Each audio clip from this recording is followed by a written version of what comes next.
Hi everyone, welcome to sleepy classes. Guys, आज हम discuss करेंगे वर्ल्ड मैप सीरीज में साउथ ईस्ट एशिया। होपफुली आपने प्रीवियस सेशन जहां पर हमने ऑस्ट्रेलिया कॉन्टिनेंट को काफी डिटेल में कवर किया था वो सेशन आपने देख लिया होगा। अगर इन केस आपने सेशन अभी तक नहीं देखा है, डिस्क्रिप्शन में आपको लिंक मिल जाएगा। इस सेशन के बाद आप उस सेशन को बहुत ही इजीली एक्सेस कर पाएंगे।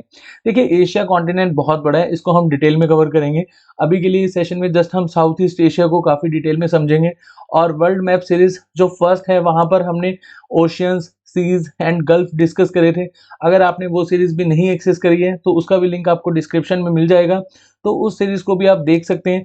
और ज्योग्राफी को जितना आप मैप के पॉइंट ऑफ व्यू से समझोगे और खुद से लगाओगे, जो लोकेशंस हम यहाँ पर डिस्कस कर रहे हैं, तो आपको उतना ही याद रहेगा और ज्योग्राफी में कभी भी आपके नंबर नहीं कटेंगे। तो देखिए, साउथ ईस्ट एशिया में अगर हम देखें तो टोटल 11 कंट्रीज हैं। और हाँ, आपने खुद से कुछ नहीं लिखना है, जस्ट आपने मैपिंग पर ध्यान देना है। जितने भी पॉइंट्स मैं आपको बताऊंगा वो एज इट इज आपको पीपीटी में देखने को मिलेंगे। और पीपीटी मिलेगी आपको टेलीग्राम चैनल पर। टेलीग्राम चैनल का लिंक मिलेगा डिस्क्रिप्शन के नीचे। ठीक है जी। देखिए, साउथ ईस्ट एशिया में टोटल 11 कंट्रीज हैं। और यहाँ पर डेफिनेटली आपने एक ऑर्गेनाइजेशन का नाम सुना होगा, एशियान ऑर्गेनाइजेशन। तो एशियान में 10 कंट्रीज हैं। और यहाँ पर अगर एक कंट्री को आप मिला दो, ईस्ट तैमूर, जिसकी कैपिटल है दिल्ली, तो हम यहाँ पर क्या कहेंगे, साउथ ईस्ट एशिया कंट्रीज। ठीक है जी। तो एक बार हम एशियान कंट्रीज को अच्छे से समझ लेते हैं। तो पहली कंट्री है बर्मा। बर्मा को आज की डेट में हम म्यांमार कहते हैं। और देखिए, बर्मा और जो इंडिया है वो पहले एक ही हुआ करते थे जब ब्रिटिश यहाँ पर रूल करते थे। तो गवर्नमेंट ऑफ इंडिया का जो एक्ट पास हुआ था 1935, और उस एक्ट में बर्मा को इंडिया से अलग करा गया था। ऑफिशियली अलग हुआ था 1937 में। अब देखिए, म्यांमार की जो कैपिटल है वो है नाइपी दो। और उसके बाद जो सेकंड कंट्री है वो है थाईलैंड। थाईलैंड की कैपिटल है बैंकॉक। उसके बाद है लाओस। लाओस की कैपिटल है विंतियाने। और उसके बाद वियतनाम। वियतनाम की कैपिटल है हनोई। कंबोडिया। कंबोडिया की कैपिटल क्या है, फिनोम पेन। और उसके बाद अगर हम बात करें नेक्स्ट कंट्री की, मलेशिया। मलेशिया की कैपिटल है कुआलालंपुर। और उसके बाद है इंडोनेशिया। देखिए, इंडोनेशिया बहुत सारे आइलैंड्स का एक ग्रुप है। लगभग यहाँ पर 17,000 के आसपास आइलैंड हैं इंडोनेशिया में। और इंडोनेशिया की अभी के लिए कैपिटल है जकार्ता। और मैं अभी के लिए क्यों बोल रहा हूँ, क्योंकि प्रपोज्ड कैपिटल कौन सी है, नूर सुल्तान, जो अभी इन फ्यूचर के लिए बनेगी। और उसके बाद अगर हम बात करें फिलीपींस, फिलीपींस की कैपिटल है मनीला। एंड देन यहाँ पर आपको देखने को मिलेगा छोटा सा कंट्री सिंगापुर। सिंगापुर की कैपिटल सिंगापुर ही है। और देखिए, हमने अभी के लिए सभी की सभी कंट्रीज देखी हैं। और आपको सभी कंट्रीज की जो कैपिटल्स हैं वो भी याद रखनी है। और साउथ ईस्ट एशियन कंट्रीज के जो स्टैटिक के पॉइंट ऑफ व्यू से क्वेश्चन पूछे जाते हैं वो भी हम डिस्कस करेंगे। लेकिन सबसे पहले हम यहाँ पर सीज देख लेते हैं और स्टेट्स देख लेते हैं। देखिए, गल्फ ऑफ थाईलैंड। अब गल्फ ऑफ थाईलैंड आपको कहाँ पर देखने को मिलेगा, बिल्कुल थाईलैंड के नीचे। अब कौन कौन सी कंट्रीज गल्फ ऑफ थाईलैंड को यहाँ पर लगती हैं, एक तो कंबोडिया है, एक वियतनाम है, और एक थाईलैंड है। उसके बाद है अंडमान सी। और यहाँ पर आपको देखने को मिलेगा हमारा प्यारा भारत। यहाँ पर देखिए इंडिया, और ये इंडिया के नीचे जो आइलैंड्स हैं अंडमान एंड निकोबार आइलैंड, जो बे ऑफ बंगाल के ठीक नीचे है। तो ये भी लोकेशन आपको पता होना चाहिए। देखिए, म्यांमार और अंडमान एंड निकोबार आइलैंड को कौन सा चैनल जोड़ता है, कोको चैनल। तो यहाँ पर जो जो स्टैटिक का पॉइंट मैं आपको बता रहा हूँ वो एज इट इज आपने ध्यान रखना है। उसके बाद इंडोनेशिया के साथ अगर हम देखें, इंडियन आइलैंड्स जो निकोबार आइलैंड्स है उनको कौन सा चैनल जोड़ता है, ग्रेट चैनल। उसके बाद यहाँ पर आपको देखने को मिलेगा सुंदा स्टेट। और ये जो सुंदा स्टेट है ये Sumatra island and Java islands को जोड़ता है। अब देखिए, इंडोनेशिया में जो आइलैंड ग्रुप हैं, और आपको बस सभी के सभी आइलैंड्स याद नहीं रखने, लेकिन कुछ इंपॉर्टेंट आइलैंड्स आपको पता होना चाहिए। जैसे सुमत्रा आइलैंड है, और जावा आइलैंड है। उसके बाद सुलावेसी आइलैंड है। और यहाँ पर ये जो आइलैंड का ग्रुप है बॉर्नियो, ये आपको यहाँ पर याद रखना है। और जो बॉर्नियो है ये 3 कंट्रीज में डिवाइडेड है। एक छोटी सी कंट्रीज आपको यहाँ पर देखने को मिलेगी, ब्रूनी। और ब्रूनी की कैपिटल क्या है, बंदर सेरी बेगावन। होपफुली मैंने यहाँ पर शायद डिस्कस ना करी हो। ये भी एशियान का ही मेंबर है, और ये भी साउथ ईस्ट एशिया कंट्रीज में ही आती है। और एक यहाँ पर रीजन आपको देखने को मिल रहा है जो ग्रीन कलर से रिप्रेजेंट किया हुआ है, ये मलेशिया को जाता है। और जो येलो से किया हुआ है ये इंडोनेशिया को जाता है। तो देखिए, फिलीपींस और इंडोनेशिया ये बेसिकली यहाँ पर आइलैंड नेशंस हैं। और फिलीपींस में आपको देखने को मिलेंगे लगभग 7500 के आसपास आइलैंड। तो इनको क्या कहा जाता है, आर्चीपेलेगो, तो वर्ल्ड का सबसे बड़ा आर्चीपेलेगो कौन सा है? इंडोनेशिया। और देन आपको साउथ ईस्ट एशिया में फिलीपींस देखने को मिलेगा सेकंड आर्चीपेलेगो। मतलब आर्चीपेलेगो क्या होता है? जहां पर बहुत सारे आइलैंड्स होते हैं। अभी के लिए आप जस्ट इस तरह से यहाँ पर समझ सकते हैं।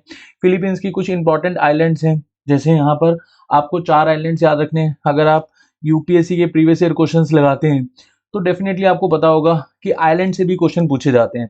तो देखिए यहाँ पर एक तो है निग्रोस, और सबसे बड़ा आइलैंड कौन सा है?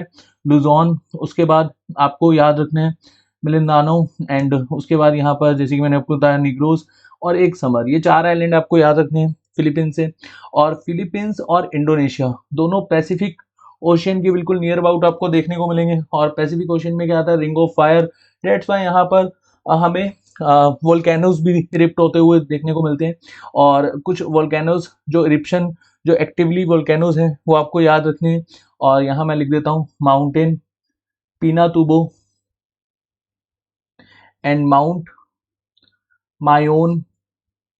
और इंडोनेशिया के कुछ आपको एक्टिव वोल्केनोज याद रखने हैं, माउंट कैरेंसी, माउंट काराकटाओ। होपफुली यहाँ पर मैं सबके नाम सही ले रहा हूँ। और एक बार आप गूगल भी करते रहना प्लीज़, और जैसे ही आप मैप से खुद से मैपिंग करेंगे तो आपको याद हो जाएगा। बस आपको यहाँ पर समझना है। देखिए मैप में अब हम एक हफ्ते में एक सेशन लेकर आते हैं। अगर आप एक हफ्ते में 2-3 बार इसको खुद से लगाओगे तो डेफिनेटली आपको याद हो जाएगा। और अगर आप इस सेशंस को ज़्यादा पसंद करोगे तो हम हफ्ते में 2 बार भी सेशन लेकर आएंगे। बट अभी के लिए एक सेशन आ रहा है तो इसको आपने अच्छे से करना है। उसके बाद देखिए महामेरू, माउंट महामेरू, ये भी एक्टिव वोल्केनो है। कहाँ पर है? इंडोनेशिया में। और एक आपको याद रखना है माउंट इबू, और एक माउंट डुकोनो। वैसे इंपॉर्टेंट वन मैं आपको बता देता हूँ, काराकटाऊ ही इंपॉर्टेंट है। बाकी आपको बस पता होने चाहिए कहाँ पर है, इंडोनेशिया में। और फिलीपींस के पॉइंट ऑफ व्यू से दोनों ही इंपॉर्टेंट है।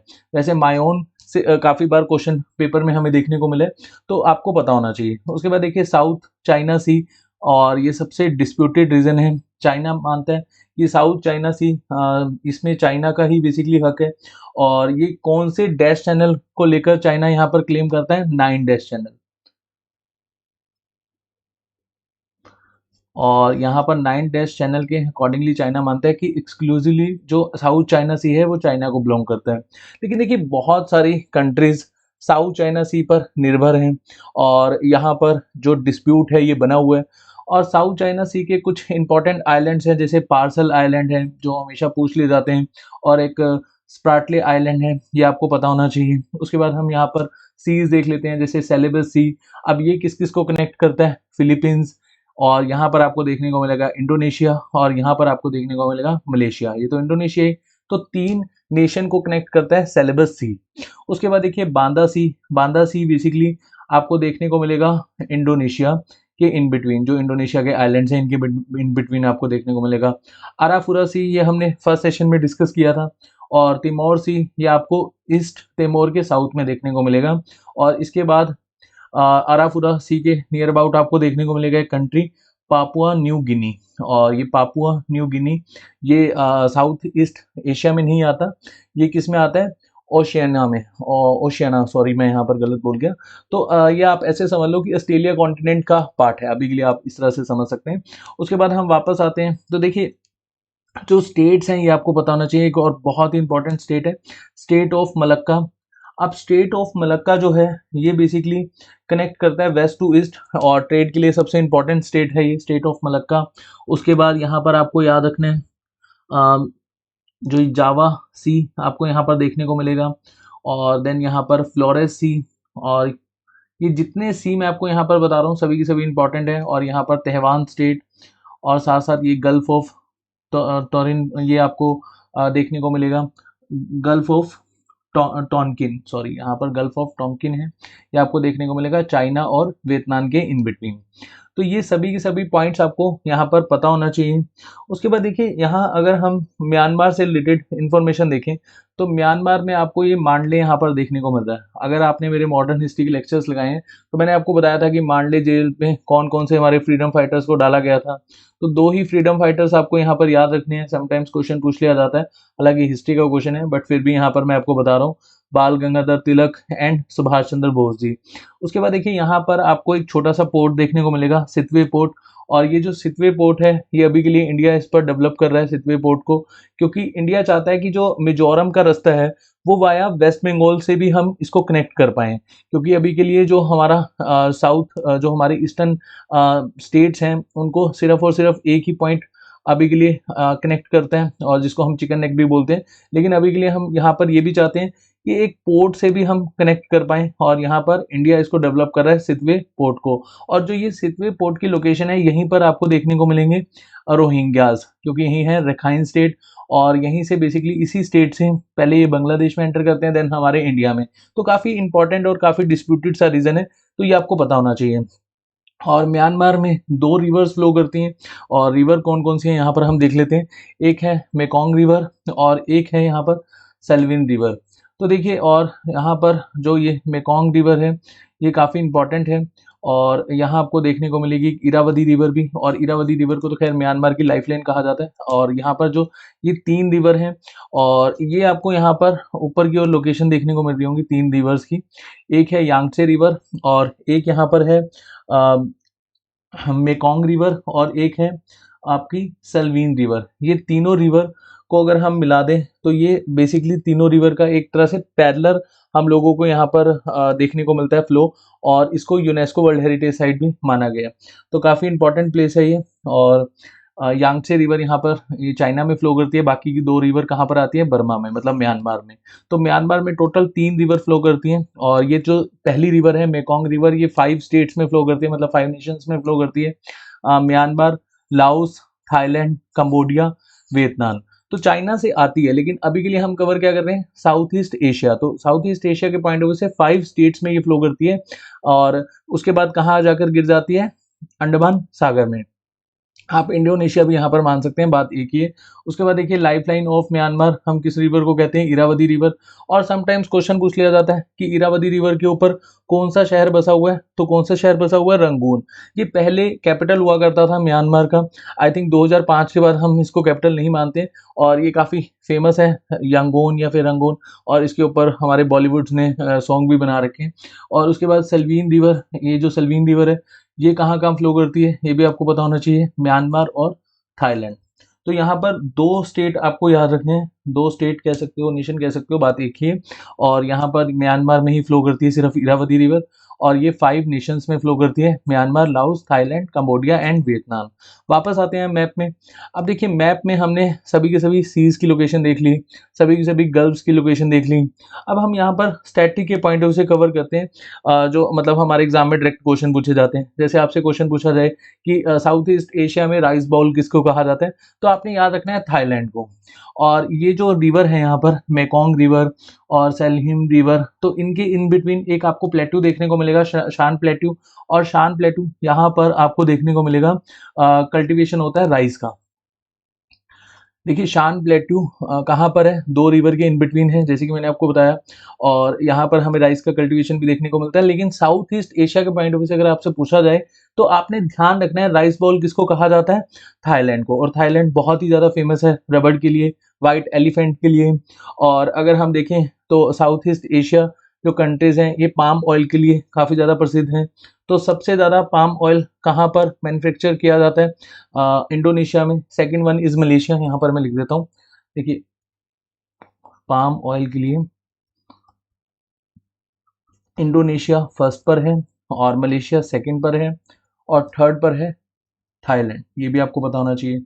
और एक अवार्ड है, रामसे अवार्ड। होपफुली आपने करंट अफेयर में जब सेशंस देखे होंगे तो वहाँ पर देखा होगा। और रामसे अवार्ड एशिया का नोबेल प्राइज़ भी कहा जाता है। ये कौन से प्रेसिडेंट के नाम पर पड़ा था, फिलीपींस के प्रेसिडेंट के नाम पर। तो याद रखना, रामसे अवार्ड ये एशिया का नोबेल प्राइज़ भी इसको कहा जाता है। और ये कौन से प्रेसिडेंट, कौन से देश के प्रेसिडेंट के नाम पर पड़ा था, फिलीपींस। तो देखिए, यहाँ पर हमने बहुत सारे पॉइंट डिस्कस करे, और अभी के लिए आपको यहाँ पर ये भी पता होना चाहिए कि जो सिंगापुर है, सिंगापुर और मलेशिया को कौन सा स्टेट अलग करता है, और ये है जोहार स्टेट, जोहार स्टेट। और कंबोडिया में एक बहुत ही फेमस टेम्पल है, अंगोर वाट टेम्पल।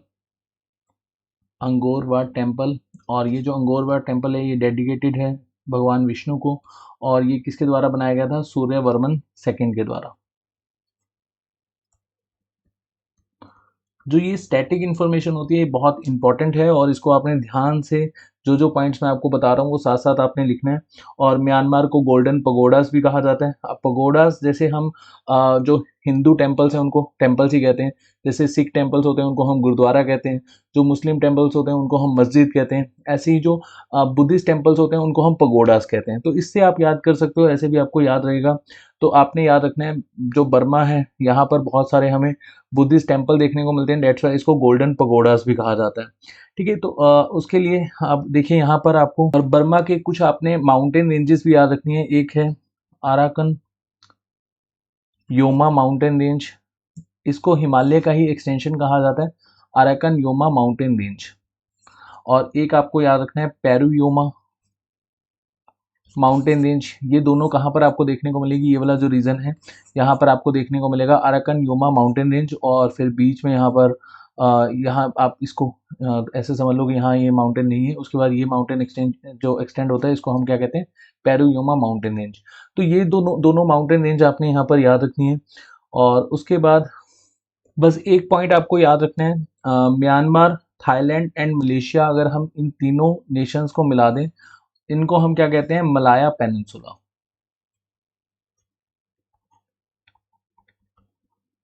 तो होपफुली आज के सेशन में आपने बहुत कुछ सीखा होगा, और जैसे जैसे पॉइंट मैंने आपको यहाँ पर नोट डाउन करवाए हैं ये पॉइंट्स आपने याद रखने हैं। और साउथ ईस्ट एशिया में सिर्फ एक ही कंट्री है जो ट्रॉपिक ऑफ कैंसर को कट करती है, वो है म्यांमार। ठीक है, तो ऐसे क्वेश्चंस भी पूछे जाते हैं। जब आप मैप को अच्छे से देखोगे तो कुछ पॉइंट्स आपको खुद से यहाँ पर समझ में आएंगे। तो आपने जितने पॉइंट्स मैंने यहाँ पर बताए हैं वो सभी के सभी याद रखने हैं, खुद से लगाने हैं, और डेफिनेटली आपको ये लंबे समय तक याद रहेंगे। तो नेक्स्ट सेशन में बहुत जल्द मिलेंगे, तब तक के लिए अपना ध्यान रखिए। और ये यहाँ पर कैपिटल्स को एक बार आपने रिवाइज कर लेना है। और चलिए नेक्स्ट सेशन में मिलेंगे, तब तक के लिए थैंक यू सो मच।